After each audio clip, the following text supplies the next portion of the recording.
Amados, abramos a palavra do Senhor em Mateus. Hoje é noite de ceia do Senhor, irmãos.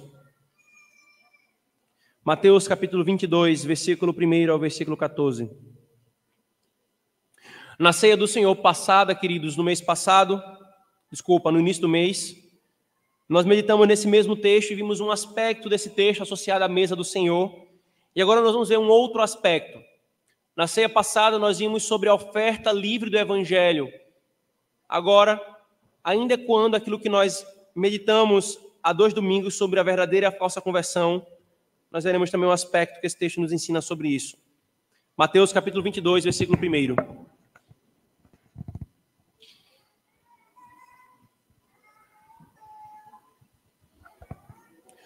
Diz assim, irmãos, a palavra do Senhor. De novo entrou Jesus a falar por parábolas, dizendo-lhes: o reino dos céus é semelhante a um rei que celebrou as bodas de seu filho. Então enviou os seus servos a chamar os convidados para as bodas, mas estes não quiseram vir. Enviou ainda outros servos com esta ordem: dizei aos convidados: eis que já preparei o meu banquete, os meus bois e cevados já foram abatidos, e tudo está pronto, vinde para as bodas. Eles, porém, não se importaram, e se foram, um para o seu campo, outro para o seu negócio. E os outros, agarrando os servos, o maltrataram e mataram. O rei ficou irado, e enviando as suas tropas, exterminou aqueles assassinos e lhes incendiou a cidade. Então disse aos seus servos: está pronta a festa, mas os convidados não eram dignos. E depois para as encruzilhadas dos caminhos e convidai para as bodas a quantos encontrardes. E saindo aqueles servos pelas estradas, reuniram todos os que os encontraram, maus e bons, e a sala do banquete ficou repleta de convidados. Entrando, porém, o rei para ver os que estavam à mesa, notou ali um homem que não trazia veste nupcial, e perguntou-lhe: amigo, como entraste aqui sem veste nupcial? E ele emudeceu. Então ordenou o rei aos serventes: amarrai-o de pés e mãos e lançai-o para fora nas trevas. Ali haverá choro e ranger de dentes, porque muitos são chamados, mas poucos escolhidos. Amém. Queridos, essa é uma parábola simples, mas com um profundo significado. Ela tem como base um banquete chamado as bodas, no qual celebravam um casamento. E você não precisa caminhar muito para entender ao que o Senhor está se referindo nessa parábola. As bodas do Cordeiro, aquela que será celebrada com o seu povo, e todos quanto foram convidados, e abraçando o Cristo, o noivo dessas bodas, participam dessa festa de casamento. Então, a parábola nos conta o momento em que ele envia os seus servos para convidar os homens para virem às bodas. E no primeiro momento, esses homens desprezam, cada um vai para o seu canto, um vai para o seu campo, outro vai para o seu negócio. Uma alerta à indiferença ao chamado do Senhor. Alguns até mataram os seus servos que foram chamá-los para a boda do Cordeiro. O Senhor faz referência direta aqui a todos quantos desprezam a pregação do Evangelho, em especial ao Israel da antiga aliança, que em sua maioria, até os dias de Cristo, desprezou a oferta do Evangelho e matou os profetas e matou os apóstolos. Mas essa oferta não parou. Então o rei falou: vão, servos meus, e anunciar ainda mais pessoas. Mais uma vez, a oferta do Evangelho sendo dada para que os homens venham para as bodas do Cordeiro. E não é porque a oferta é dada, irmãos, gratuitamente, que isso é algo banal. Nós muitas vezes lidamos com as coisas gratuitas assim, né? É gratuito, não vale nada. Alguém pagou por essa oferta. E quem pagou foi Cristo. Então, para mostrar que não é algo banal, irmãos, o salão se enche, se lota daqueles que acataram, que receberam o convite que foi feito.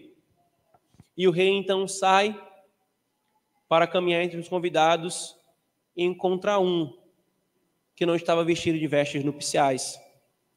Muitos foram chamados, mas quem foi de fato escolhido?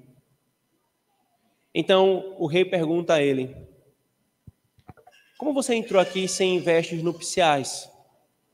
Na Escritura Sagrada, irmãos, vestes nupciais, especialmente ecoando aqui o paralelo com Apocalipse 19, são as obras justas, é a santidade de vida, em que o Senhor diz: é possível você receber a oferta do Evangelho e não abraçá-la verdadeiramente e se entregar a uma falsa conversão, se apresentar às bodas do Cordeiro sem as vestes nupciais, isto é, sem as marcas da verdadeira salvação, como é a fé, como é a santidade. A estes, Deus vai dizer: amarrai-o, mãos e pés, e lançai-o no juízo. É para nos lembrar, irmãos, que nessa oferta que é a pregação do Evangelho, para nós participarmos da boda do Cordeiro. Boda que é tipificada aqui. Boda que é sumariamente participada aqui na mesa do Senhor. Que é necessário, irmãos, ao nos aproximarmos, termos uma real preocupação no estado da nossa alma. E antes que você se autocondene ao inferno, se a sua consciência lhe atormenta acerca de uma possível não conversão verdadeira, o Senhor te chama a usar essa ocasião para clamar a Ele, para que você seja apresentado diante dele com as vestes nupciais, as vestes de Cristo, as vestes da fé, as vestes da santidade. Aproveitemos essa ocasião sempre, irmãos, para nos lembrar.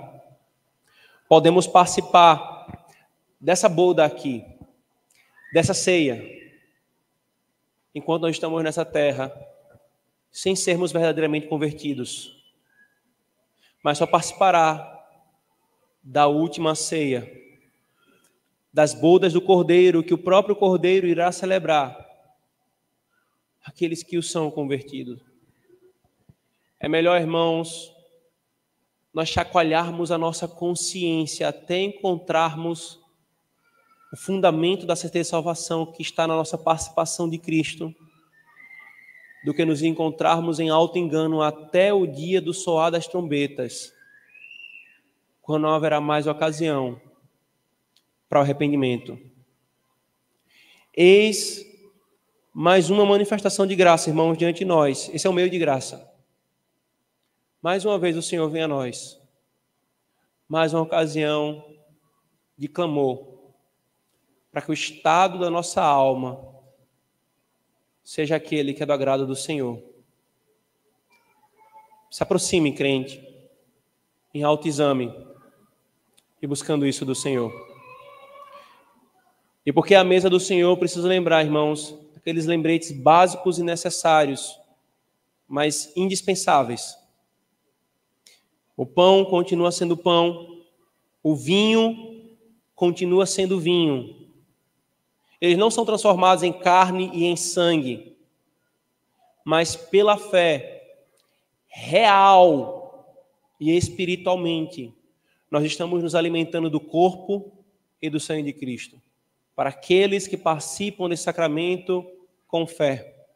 E é por isso que não pode se assentar a essa mesa aqueles que não são batizados em uma igreja genuinamente evangélica, isto é, não romanista ou seitas neopentecostais, batizado em nome do Pai, do Filho e do Espírito Santo por um ministro do Evangelho legalmente ordenado ou que não está sob disciplina eclesiástica justa. Porque essa é a mesa do Senhor e o Senhor alerta. Aquele que se assenta a essa mesa achando que é pão comum, pão para encher bucho, e um vinho qualquer para alegrar o coração de forma carnal, ele alerta. Come e bebe juízo para si.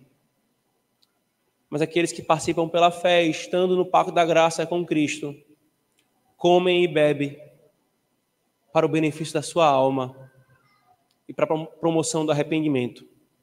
Oremos, irmãos, consagrando esses elementos para esse uso santificado.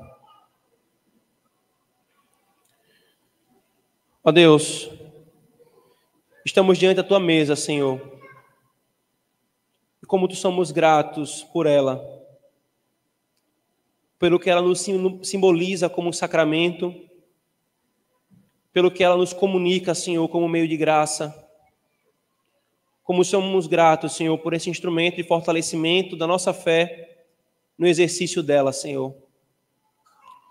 E agora, Senhor, nós clamamos a Ti que o Senhor nos faça aproximar da Tua mesa de forma apropriada. Consagramos esse pão e esse vinho a Ti, Senhor, para esse uso santificado. Nós oramos em nome de Jesus. Amém.